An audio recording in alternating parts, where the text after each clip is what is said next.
We are Ofisvesaire architects. My name is Melis Varkal and my colleague Gökhan Çelika will be presenting you today IzQ Innovation Center project, which we were assigned for design after winning a design competition. We are from Izmir, like the building.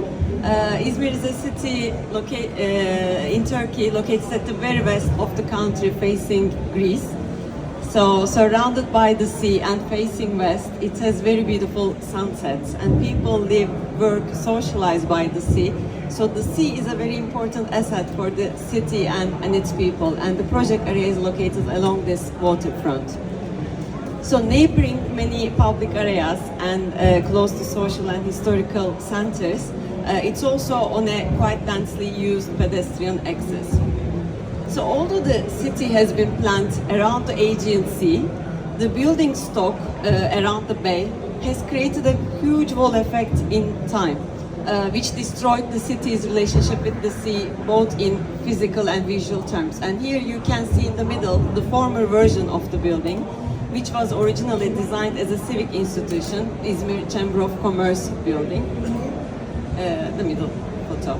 So built in the 80s, due to its former function, the design was introverted, with no connectivity concerns, neither with the sea nor with the city.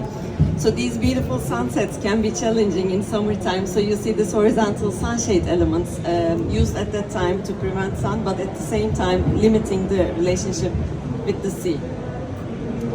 So during our transformation, this wall effect and this lack of porosity on this urban wall were one of the most important aspects guiding our design approach.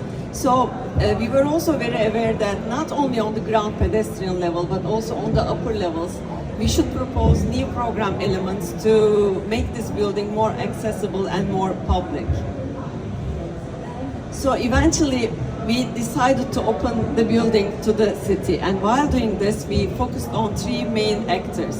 So the first actor was the regular office users for the Innovation Center, and the second actor was the public, whom we would like to invite to the building as a new user group. And the third actor is, surprisingly, it's the sea, because in a context like that, we thought it should be involved. So the whole design revolved around the interaction between these three users.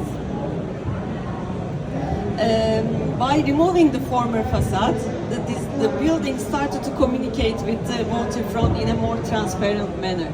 And also through the removal of partial slabs on the waterfront side, we aim to create a threshold space, an intermediate space which will communicate in a different way, like it will be threshold like between the building and the city. Okay, we initially started our interventions on the section, and we kind of played it like a puzzle. In order to create some voids and enhance the continuity, we integrated some new slabs, which had an important impact on the building structural system.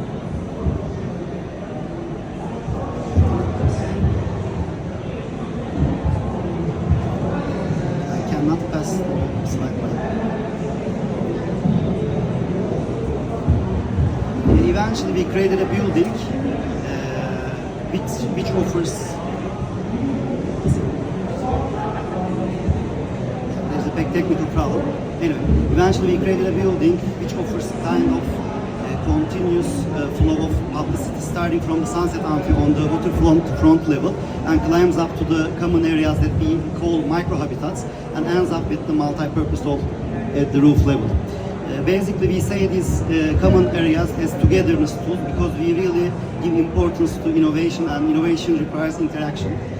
Around these common areas, we organize some rentable office areas for innovative entrepreneurs along with the co-working spaces. The amphitheater is a very key element in our design, as there was no place for people to come. Meeting, brainstorming rooms, game areas, or spatial niches that enable individual working. So working on a building constructed in the 80s, the ceiling heights were quite a big limitation. So we kind of designed an interior with very light colors and textures dominating, and vivid colors only appearing in detail.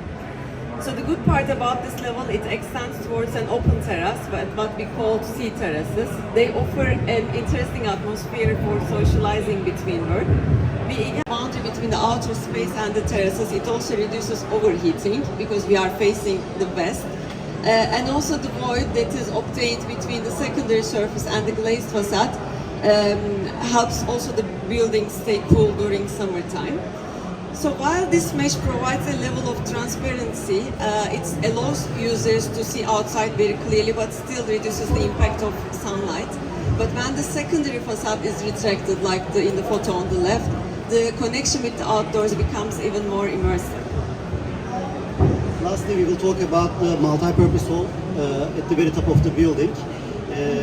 Having been the assembly hall of the Chamber of Commerce, it was a kind of a closed box, and our main upgrade was opening it up on the roof and the facade surfaces. It became kind of a flexible area because it's offering different strategies and different layouts for different activities, different events, kind of workshops, talks, conferences. The roof skylights and the facade it's enabling us to use this place with different settlements. We have different kind of surfaces, again with adaptive usages on the foyer as well. And as a result, we can... Thank you.